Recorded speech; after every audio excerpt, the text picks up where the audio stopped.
technology. But first, I want to take just a minute to look at what we put in the original PlayStation 5 and how it delivers an exceptional gaming experience. When PS5 debuted in 2020, it brought a lot to the table. 8 Zen 2 CPU cores form the brains of PlayStation 5 and enable high-speed complex gameplay, with character counts reaching into the hundreds and frame rates that can be as high as 120 frames a second. PS5 has a powerful RDNA 2 GPU, which can render anything from intricate details to fantastic worlds with vast panoramas to explore. Ray tracing allows for dramatic visual improvements, including reflections off of water or glass, and the realism that comes from real-time global illumination. A custom SSD can load data at breathtaking speed, resulting in ultra-fast transitions between game worlds and data streaming rates so high that traversal speed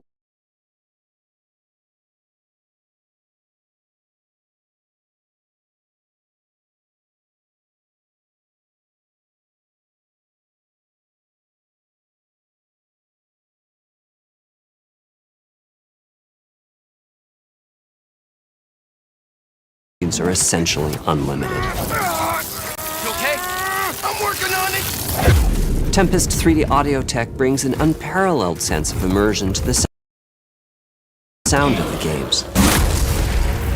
With audio so real, you may not even need to see the enemies to know exactly where they are.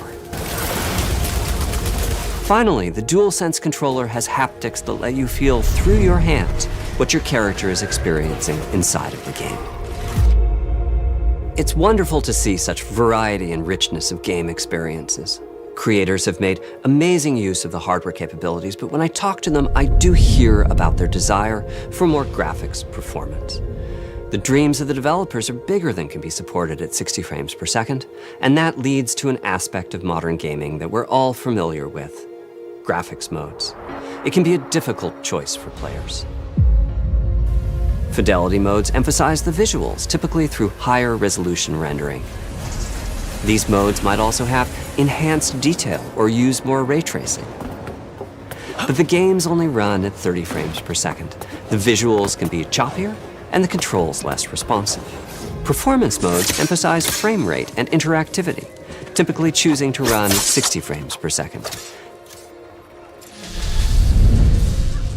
mainly by reducing the graphical detail until those frame rates can be achieved.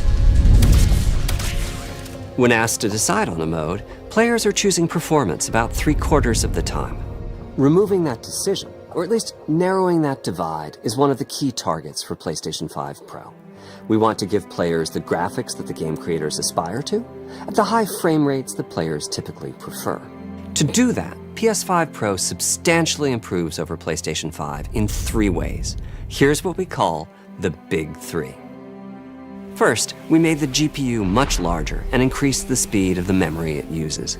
The result is rendering that's up to 45% faster.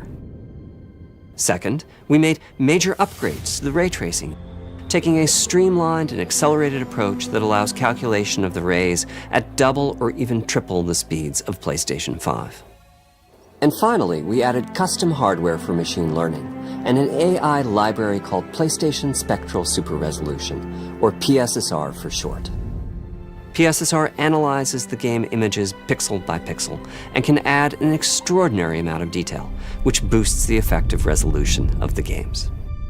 Game creators are adding PS5 Pro support to new and existing titles, and with the Big 3 involved, the results can be pretty amazing, with graphics showing something like fidelity levels of detail, but at double the frame rate.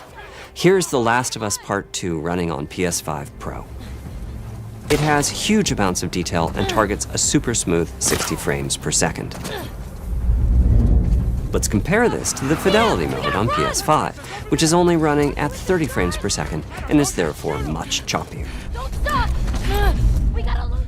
This goal of delivering almost fidelity-like graphics at performance frame rates has been achieved for a broad set of titles, including Marvel's Spider-Man 2, and Ratchet & Clank Rift Apart, we can see that PS5 Pro is close to doubling the power of PlayStation 5. Another way to compare the two consoles is to look at PS5 Pro versus Performance mode on PS5, both of which target 60 frames per second. What we see here is a difference in detail.